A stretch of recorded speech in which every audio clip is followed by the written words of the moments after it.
Morning dear friend. कैसे हैं आप लोग? आशा करता हूँ अच्छे होंगे। आज बैठे बैठे एक विचार दिमाग में आ रहा था, वैसे तो कई दिन से विचार में आ रहा था कि सनातन में स्त्रियों का या महिलाओं का क्या स्थान है।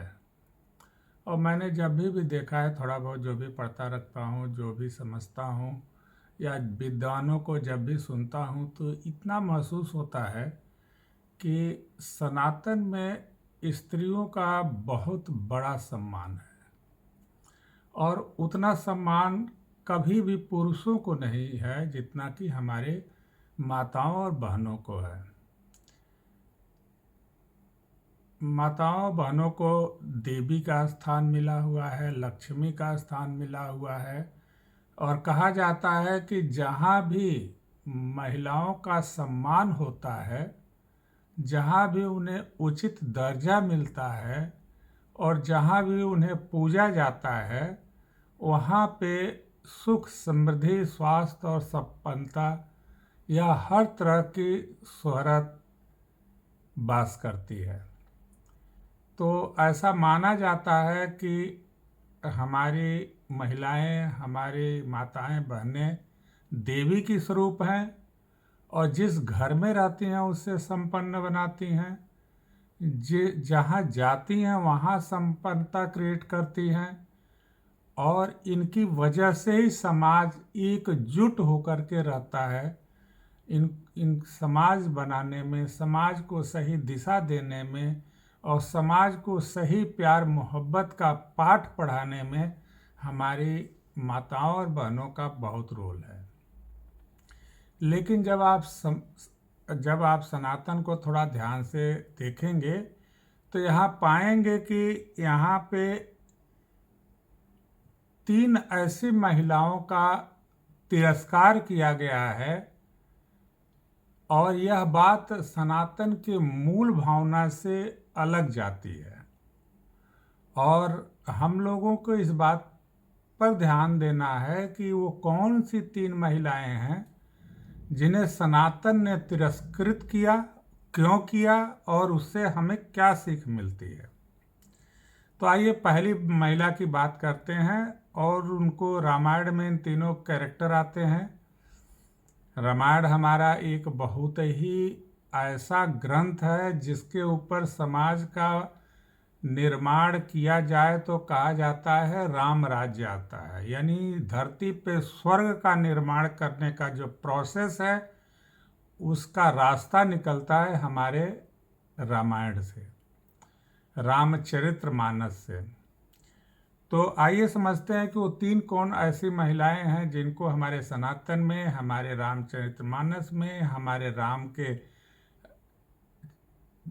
चरित्र कथा में युग पुरुष पुरुषोत्तम श्री भगवान श्री राम के जीवन दर्शन से हमें सीखने को मिलता है। और उस जीवन दर्शन में 3 ऐसी महिलाएं जो थीं जिनका तिरस्कार किया गया था, उससे समझने की बात करते हैं। तो पहली जो महिला थी जो हमारे जहन में आता है वो है मंथरा।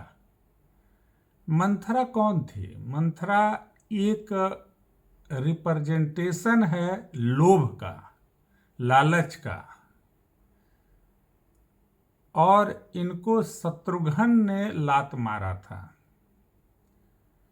यानी मैसेज दिया गया कि जो मंथरा है वह लोभ और लालच की प्रतिमूर्ति है और उसे लात मारा था शत्रुघ्न ने। यानी यह ग्रंथ ये बताती है कि आप अपने अंदर के मंथरा को लात मारिए, यानी अपने अंदर के लोभ को, लालच को अगर आप लात मारते हैं तो आप प्रभु श्री राम के जीवन दर्शन की दिशा में कदम बढ़ाकर चलेंगे।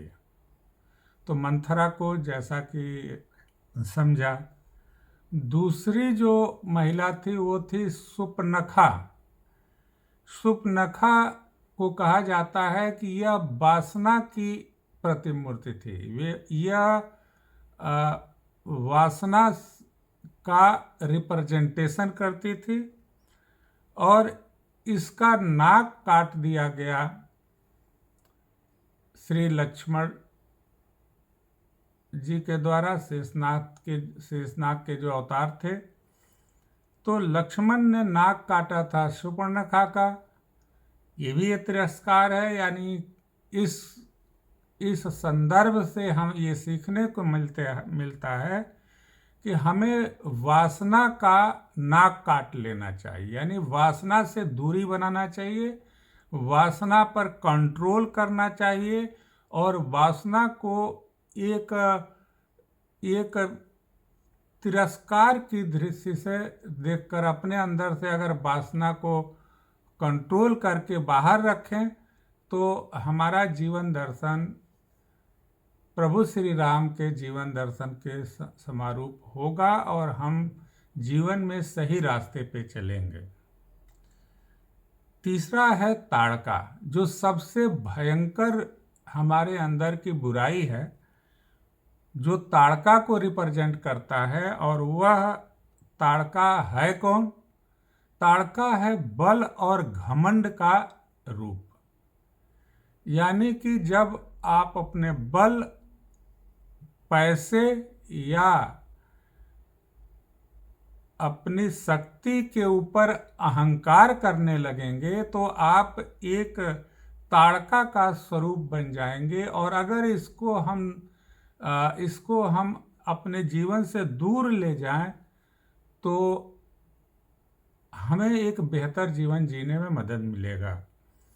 ताड़का का क्या हुआ था? ताड़का का रामचंद्र जी ने खुद वध किया था, यानी महिला का वध। यह बताता है कि बल और पैसे के अहंकार में घूमते हुए व्यक्ति का जीवन में, समाज में कहीं कोई स्थान नहीं। और इस बुराई को श्री राम ने भी केवल तिरस्कृत नहीं किया बल्कि इसका वध कर दिया। तो यह बहुत ही गंभीर संदेश है कि हम अपने बल और पैसे के अहंकार में कोई काम न करें, अहंकारी न बने, अहंकार से दूर रहें। और जब हम अपने बल और पैसे के अहंकार से दूर होकर के समाज के प्रति एक जिम्मेदारी से आगे बढ़ेंगे तो हम अपने अंदर के ताड़का को मार डालेंगे और इस तरह एक बेहतर जीवन का निर्माण होगा। तो आइए समझते हैं। अंत में मंथरा बताती है कि हमें लोभ से छुटकारा पाना है। शूर्पणखा का नाक कटना बताता है कि हमें अपने अंदर से वासना को कंट्रोल करना है और उससे पर्याप्त दूरी बनानी है। और ताड़का जो बल और अहंकार का प्रतिरूप है उसे मारना है। और इस तरह से अपने जीवन से अगर हम लोभ को, वासना को और अहंकार को अपने जीवन से दूर लेके जाएंगे तो हम एक बेहतर खूबसूरत जीवन का निर्माण करेंगे, एक बेहतर खूबसूरत परिवार का निर्माण करेंगे, एक बेहतर खूबसूरत समाज का निर्माण करेंगे और इस तरह से एक बेहतर खूबसूरत अपने देश और दुनिया का निर्माण करेंगे। और यही एक मूल लक्ष्य है जीवन का कि हम अपने जीवन को इस तरह से कंट्रीब्यूट करें कि हमारा समाज, हमारी दुनिया, हमारा देश, हमारा परिवार और मैं खुद बेहतर बनूं, अपने जीवन के उच्च आदर्शों को देखते हुए के रास्ते पर चलते हुए आगे बढ़ें। तो इस तरह से अंत में हम यही सीखे हैं कि अपने जीवन से लोभ, वासना और अहंकार को दूर भगाया जाए और जीवन को सुंदर और स्वस्थ बनाया जाए। इन्हीं सब बातों के साथ आज की बातचीत हम यहीं ख़त्म करते हैं। आप लोगों को ढेर सारी शुभकामना। उम्मीद करता हूं कि आप हमारे चैनल को सब्सक्राइब कर लिए होंगे। अगर नहीं किए हैं तो सब्सक्राइब कर लीजिए ताकि वीडियो हमारी आपके पास जल्दी से पहुंच जाएगी। आप इसे लाइक कर लें, कुछ शब्दों में कमेंट करें और अगर कुछ अच्छा कंटेंट इसमें से एक भी शब्द अच्छा मिला हो तो अपने कुछ मित्रों और परिवार में शेयर करें। थोड़ा सा अच्छा संदेश दुनिया में फैलाना एक बहुत बड़ा उपकार का काम होता है, और यह उपकार करने की जिम्मेदारी हर आदमी को है। तो आइए इसी सब बातों के साथ अपने वाणी पे विराम देते हैं। नमस्कार।